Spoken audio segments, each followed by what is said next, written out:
वाह मम्मी, ये साड़ी तो आपके ऊपर बहुत अच्छी लग रही है मम्मी। कहाँ से लेकर आई हो आप ये साड़ी? अरे प्रिया, मैं कब जाती हूँ बेटा बाजार। पहले तू ले आती थी मेरे लिए कुछ, अब तेरी भाभी ले आती है। ये साड़ी तेरी भाभी लेकर आई है। प्रिया तुझे पता है, तेरी भाभी बोल रही थी कि इस बार जब प्रिया दीदी आएंगी ना, तो मैं उनके लिए भी इससे अच्छी साड़ी ला कर दूंगी। वैसे एक बात कहनी पड़ेगी बेटा, तेरी भाभी है बहुत अच्छी। आते ही उसने पूरा घर संभाल लिया, वरना तेरी शादी के बाद मैं तो ये सोचती थी कैसे मन लगेगा मेरे घर में, लेकिन तेरी भाभी ने पूरा घर संभाल लिया। और देख मेरा भी कितना ध्यान रखती है। पता है सारा दिन मम्मी मम्मी करके मेरे आगे पीछे घूमती रहती है। कुछ भी करेगी पहले मम्मी ये, मम्मी क्या बनाऊं, मम्मी क्या खाओगे, मम्मी ये कर लो। हाँ प्रिया, सच में जैसे मैंने एक बेटी को ससुराल भेजा, एक बेटी को मैं बहू बना कर ले आई। और सारा टाइम पता है तेरी बात करती रहती है। बोल रही थी तेरे लिए मैं ना इससे भी अच्छी साड़ी लाएगी। बस करो मम्मी, आपको तो ना सभी अच्छे लगते हैं। ये सब ना चोचलेबाजी है। अभी वो नई नई आई है ना भाभी, इसलिए उनके ड्रामे चल रहे हैं। पहली बात तो ये, मम्मी मैं साड़ी नहीं पहनती। चलो वो तो नहीं जानती, आप तो जानती हो। आपने बोला क्यों नहीं कि मेरी बेटी साड़ी नहीं पहनती? बोल देना अपनी बहू से, मुझे नहीं चाहिए कोई साड़ी वाड़ी, और मैं सारे कपड़े अपनी पसंद से पहनती हूँ।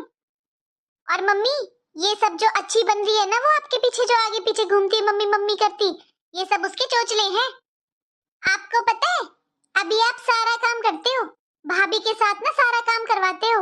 आपके हाथ पैर सलामत है, इसलिए आप भाभी को अच्छे लगते हो। मुझे सब पता है मम्मी, आप भाभी को कोई काम तो करने नहीं देती हो, तो उन्हें तो आप अच्छी लगोगी ना। और मानो मत मानो मम्मी, सच यही है, आपके हाथ पैर सलामत है और आप भाभी के साथ सारा काम करती हो, इसलिए वो आपके पीछे घूमती है आगे पीछे। पता तो तब चलेगा भाभी को जब आपकी कोई सेवा करनी पड़ेगी। अरे प्रिया क्या बोल रही है तू? भगवान ना करे कभी ऐसा हो कि मुझे कभी किसी की सेवा की जरूरत पड़े। अरे बेटा मेरी तो बस भगवान से यही प्रार्थना है, जीते जी मेरे हाथ पैर चलते रहे। हाथ पैर तो चलते ही अच्छे होते हैं। अरे मम्मी, आप तो गुस्सा ही कर गए मेरी बात का, शायद बुरा लग गया आपको। मम्मी, मैं आपको बस इतना समझा रही हूँ कि लाड़ लाड़ में ना घर की चाबियां मत पकड़ा देना भाभी को, फिर बाद में ना भाभी आप ही को आंखें दिखाएगी। मैंने मम्मी ऐसी बहुत सारी सासों को देखा है, पहले तो आते आते अपनी बहू को सर पे चढ़ा लेती है और फिर रोती है कि हमारी बहू ऐसी, हमारी बहू वैसी। रोटी भी नहीं देती मम्मी उनकी बहुएं अपनी सासों को। अरे प्रिया, तू कुछ ज्यादा ही सोच रही है अपनी भाभी के बारे में। अरे तू एक काम कर, तू 2-3 दिन नहीं, तू रुक, कुछ दिन रुक बेटा यहाँ पर, अपनी भाभी के साथ रह। तेरा भी मन लगेगा, तेरी भाभी का भी। और तुम दोनों शादी के बाद अभी तक रहे भी नहीं हो एक साथ, थोड़ा रहो बेटा, तुझे पता चलेगा तेरी भाभी का। बेटा औरों की तरह नहीं है तेरी भाभी।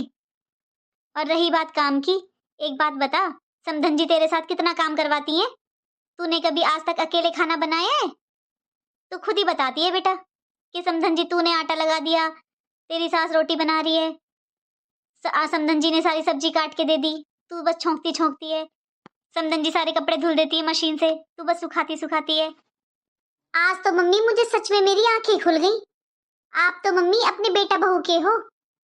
सही कहा है किसी ने, शादी के बाद मायके में बेटी का कोई अधिकार नहीं रह जाता। अरे मेरा तो समझाने का मन था, मैंने आपको समझा दिया, आगे आपकी मर्जी। मैं तो जा रही हूँ अपने घर। कल को जब ये तुम्हारी बहू तुम्हें रोटी के लिए तरसाएगी ना, जब मुझे मत याद करना। प्रिया, हाँ बोलो। मैं नहीं रुकूंगी मम्मी अब आपके रोकने से, ठीक है? आप तो बस अपनी बहू की मानती हो, मेरी तो कोई बात मानती ही नहीं हो। देखना एक दिन बुढ़ापे में ना रोटी भी नहीं देगी आपकी बहू। अच्छा बेटा मैं तुझे रोक नहीं रही, मैं ये कह रही हूँ आराम से जाना और पहुंचकर फोन कर देना बेटा। ये मेरी प्रिया भी ना बिल्कुल बच्ची है, पता नहीं कैसे समझाऊं मैं इसे, कब अकल आएगी मेरी बेटी को। एक मेरी बेटी है बिल्कुल ना समझ, बिल्कुल बच्ची है, और एक मेरी काजल बहू है, वो तो पता नहीं कहाँ से इतनी समझदार आई है। भगवान कैसे समझाऊं मैं अपनी बेटी को। अरे माँ के जाने के बाद मायका भाभी से ही होता है, मुझे ना कुछ तो करना ही पड़ेगा। हाँ हेलो प्रिया। हाँ मम्मी बोलो, बड़े दिनों में याद किया। मुझे आए हुए 20 दिन हो गए, लेकिन आपने फोन करके भी नहीं पूछा अगर मैं नहीं आई तो। मम्मी आज कैसे याद आ गई आपको अपनी बेटी की? अरे प्रिया तुझे क्या बताऊं, तेरी भाभी मेरा कोई कहना नहीं मानती है, कोई काम नहीं करती है मेरा। और तो और तुझे क्या बताऊं बेटा, मेरे कपड़े भी ना अलग निकाल कर रख देती है ये। तुझे पता है मैं खुद धुलती हूँ मेरे और तेरे पापा जी के कपड़े। अच्छा मम्मी, देखा मम्मी, मैं आपसे कहती थी ना कि ये भाभी बस अच्छा होने का दिखावा करती है। अरे मम्मी, मैंने तो पहले दिन ही पहचान लिया था आपकी बहू को। देखा, अब आ गया ना आपकी आंखों के सामने। बड़े बहू के प्यार के पर्दे पड़ रहे थे आपकी आंखों पर, अब देख लो। लेकिन मम्मी आप भैया से बात क्यों नहीं करते हो इस बारे में? मम्मी आप बोलो ना भैया से कि वो भाभी को समझाएं। अरे मम्मी आप हमारी माँ हो, मम्मी आप घर की सबसे बड़ी हो, तो मम्मी आपकी सेवा करना, आपका ध्यान रखना भाभी का फर्ज बनता है। और मम्मी अगर आप कहो तो मैं भाभी से बात करूं क्या? मैं ही समझा दूंगी भाभी को। अरे नहीं नहीं प्रिया, तू कैसे बात करेगी बेटा अपनी भाभी से? जब तेरी भाभी अच्छी थी, सारे काम करती थी, तब तूने कभी उससे अच्छे से बात की? एक बात बता, जब वो ठीक थी, अच्छी थी, हम सबका ध्यान रखती थी, तूने कभी उससे अच्छे बात की उससे? तो अब किस हक से उससे तू बात करेगी? अरे कभी दो शब्द तो तूने उससे प्यार से नहीं बोले, अब तू लड़ने के लिए उसके पास फोन करेगी, उससे बात करेगी? ना बाबा, मुझे जरूरत नहीं है ऐसे घर में कलेश की। ना ना बेटा, रहने दे तू। ऐसे कैसे रहने दूं मम्मी? क्योंकि बेटा मैं ये मानती हूँ कि ये सब ना मेरे कर्मों का ही फल है जो मैं भुगत रही हूँ। चल रखती हूँ फोन। अरे बहू एक काम करना, आज ना आलू के पराठे बनाते हैं, और आलू के पराठे ना मैं बनाऊंगी, आज तू खाना गरम गरम। अरे तू बनाती है, हम सब खाते रहते हैं। एक काम कर, मैं बनाती हूँ गरम गरम पराठे और तू भी बैठकर खा, ठीक है ना? अरे प्रिया तू कब आई? वहां क्यों खड़ी है बेटा, आजा, तेरी कमी थी। बेटा बाहर डोरबेल की आवाज भी नहीं आई, आजा मेरे पास आ, तू वहां क्यों खड़ी है? अरे मम्मी आपको पता है मैं भाभी से बात करने आई हूँ। अरे दीदी बातें तो होती रहेंगी, आप मम्मी जी के पास बैठिए, मैं आपके लिए पानी लेकर आती हूँ। मम्मी पहले तो आप मुझे बताओ ये क्या बात हुई? आप तो मुझे फोन पे कह रहे थे कि भाभी आपको पूछती नहीं है, आपको परेशान करती है, और अब मैंने खुद आंखों से देखा मम्मी, कितने प्यार से बैठी हुई थी तुम दोनों सास बहू। चल क्या रहा है ये? प्रिया तुझे तो खुश होना चाहिए बेटा कि तेरी भाभी की और मम्मी की अब बनने लगी है। एक बेटी यही तो चाहती है कि उसके मायके में उसके माँ बाप खुश रहें, उसकी भाभी भाई माँ बाप सब एक साथ हंसी खुशी रहे। वो तो ठीक है मम्मी, लेकिन आप सुबह सुबह मुझसे इतनी बुराई कर रही थी भाभी की, अब अचानक से क्या हुआ? एक दिन भी नहीं हुआ पूरा, अब इतना प्यार आ गया तुम दोनों में। तू एक बात बता, मैं जब भी तेरे पास फोन करती हूँ तू क्या बातें करती है? भाभी क्या कर रही है, भाभी कैसी है, भाभी को चाबियां मत देना, भाभी बहुत चालाक है, भाभी आपको कुछ नहीं समझती। बेटा मैं तेरे पास फोन करती हूँ तेरी राजी खुशी पूछने के लिए, तुझे कोई परेशानी तो नहीं है, तुझे किसी की जरूरत तो नहीं है, और तू तू बस अपनी भाभी की कमियां गिनवाने लगती है। इसलिए मैंने सोचा कि हमेशा तू ऐसी बातें करती है, आज मैं बोलकर देखती हूँ तुझसे तेरी भाभी के लिए कुछ। मैंने तो ऐसे ही बोल दिया था। ऐसे ही बोल दिया? ये क्या बात हुई मम्मी? आपको पता है मुझे कितनी टेंशन हो गई थी? देख प्रिया, अगर तुझे इतनी टेंशन होती है ना तो बेटा खुश रहना भी सीख ले। देख तुझे तेरी ससुराल में कोई कमी नहीं है, और मैं जानती हूँ तेरी सास को, एक बार को तेरे अंदर कोई कमी निकल जाएगी बेटा, वो तेरा कितना ध्यान रखती है मुझे सब पता है। और यहाँ यहाँ तेरी भाभी मेरे लिए कुछ करे या मैं तेरी भाभी के लिए कुछ करूँ तो तुझे बहुत बुरा लगता है। तू क्या समझती है प्रिया, मैं तेरी बातों को समझती नहीं हूँ? बेटा मैं तेरी माँ हूँ, मुझे पता रहता है हमेशा जो तू बातें करती है ना फोन पे अपनी भाभी के लिए, मुझे हमेशा पता रहता है कि तू मुझे भड़का रही है। ऐसा है मम्मी, मैं आपसे आपके भले की बातें करती हूँ बस। और बहुएं कब से सगी होने लगी? बेटी सगी होती है एक माँ की, बहू किसी की सगी नहीं होती। तू एक बात बता, तूने आज तक अपनी भाभी से दो शब्द अच्छे बोले हैं? कभी ढंग से बात की है तूने अपनी भाभी से? तू एक बात बता, जिस दिन से तेरी भाभी आई है तूने उससे कभी तमीज से बात नहीं की, कभी तू भाभी बोलती है उससे? तू भाभी भी नहीं बोलती है उससे। तुझे पता होना चाहिए बेटा कि अब जो तू ये हरकतें कर रही है ना, इन चीजों से तेरी भाभी के मन में अगर नफरत आ गई ना तो माँ बाप ज्यादा दिनों के नहीं होते हैं, मायका माँ से ही नहीं होता, माँ बाप के बाद भाई भाभी से मायका होता है। मुझे बिल्कुल नहीं अच्छा लगता बेटा कि तू अपनी भाभी के साथ ऐसा व्यवहार करती है। तूने आज तक अपनी भाभी से सीधे मुंह बात नहीं की है। अरे तू समझती क्यों नहीं है? तुझे पता होना चाहिए गुड़िया कि माँ के बाद भाभी से ही मायका होता है।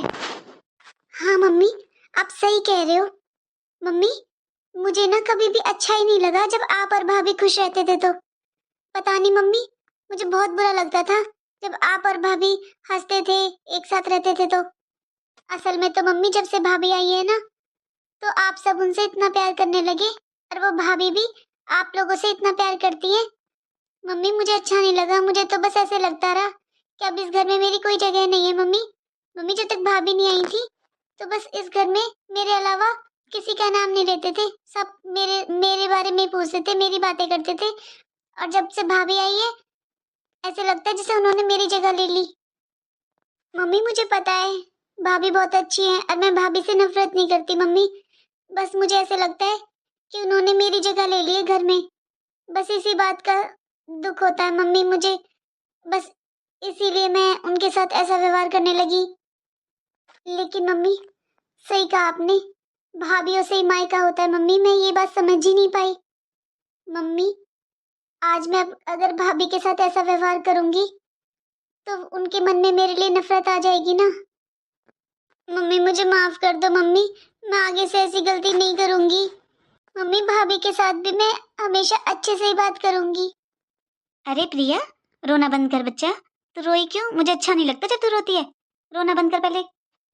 बस मैं तुझे यही समझाना चाहती थी बेटा कि मायका भाभीयों से होता है। माँ के बाद ना भाभियां माँ की जगह ले लेती हैं। और दूसरी बात ये बेटा, तेरी जगह इस घर में कौन ले सकता है बता? अरे तू इस घर की लाडली बेटी है, तेरी जगह कोई ले सकता है क्या? बेटा, बेटी की जगह अपनी होती है और बहू की जगह अपनी होती है। माना कि हम बहू को बेटी बनाकर लाते हैं, लेकिन क्या दो बहनें एक घर में नहीं रहती क्या?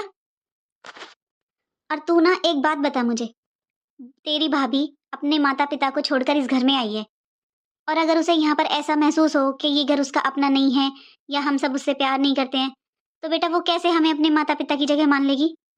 हम ये तो सोच लेते हैं कि बहू बेटी नहीं बन सकती। अरे पहले हमें भी तो बहू को बेटी की तरह सम्मान प्यार देना चाहिए। जब हम बहू को अपनी बेटी की तरह मानेंगे तभी तो वो हमें माता पिता की जगह मानेगी ना। देख प्रिया, तेरी जगह अपनी है, तू इस घर की बेटी है, तेरी अपनी जगह है। ना तो काजल तेरी जगह ले सकती है और ना ही तू काजल की जगह ले सकती है। और तुझे तो कितनी अच्छी ससुराल मिली है, तेरा कितना ध्यान रखते हैं वो लोग। जब भी तो तेरा मन लगता है मैं तुझे रहने के लिए बुलाती हूँ, आजा 2-4 दिन रहने के लिए। तो क्या बोलती है, नहीं मैं नहीं आ रही, मम्मी जी अकेली है, मम्मी जी का मन नहीं लगेगा। अच्छा, तू उन्हें क्यों मम्मी जी कहती है? मुझे तो नहीं बुरा लगता बेटा इस बात का कि तेरी सास ने मेरी जगह ले ली है। देख प्रिया, जैसे तू अपने ससुराल में खुश है, ऐसे ही मैं चाहती हूँ कि मेरी बहू भी अपनी ससुराल में खुश रहे। उसे यहाँ पर ऐसा महसूस ना हो कि ये घर उसका अपना नहीं है। बेटा पहले ससुराल वालों की जिम्मेदारी बनती है कि वो बहू को ऐसा महसूस करवाएं कि ये घर उसका है। मम्मी, मैं भाभी के पास ही जाती हूँ, उनसे बात कर कर आती हूँ। सच में मम्मी, वो मेरे बारे में पता नहीं क्या क्या सोचती होंगी। अरे नहीं, वो कुछ नहीं सोचती होगी, जा तू उससे बात कर ले जा। हेलो दोस्तों, कैसे हैं आप सभी? आशा करती हूँ आप सभी बहुत अच्छे होंगे। दोस्तों देखा आपने, आजकल हर जगह से ऐसी बातें सुनने को मिलती हैं कि ननद ने भाभी का ऐसे किया, भाभी ने ननद का ऐसे किया, ननद भाभी में नहीं बनती, झगड़ा होता है। तो कहीं ना कहीं ये दोनों की गलती होती है। अरे किसी की बेटी आपके घर में बहू बनकर आई है, भाभी बनकर आई है, उसे पहले वो सम्मान तो दो, उसे भाभी वाला बहू वाला सम्मान तो दो। हर घर में बहू ही गलत नहीं होती है, बेटी को भी अपनी भाभी को भाभी जैसा सम्मान देना चाहिए। माता पिता के बाद भाई भाभी से ही मायका होता है, लेकिन माता पिता का भी फर्ज बनता है कि वो अपने बच्चों को समझाएं, रिश्तों में एक दूसरे का सम्मान बहुत जरूरी होता है। तो दोस्तों आपको कैसी लगी ये छोटी सी कहानी? अगर अच्छी लगी है तो अपने दोस्तों के साथ शेयर करना जरूर, चैनल को सब्सक्राइब करना, और अगर कोई गलती हुई है तो प्लीज़ माफ़ करना मुझे। वीडियो को पूरा देखने के लिए धन्यवाद। राधे राधे।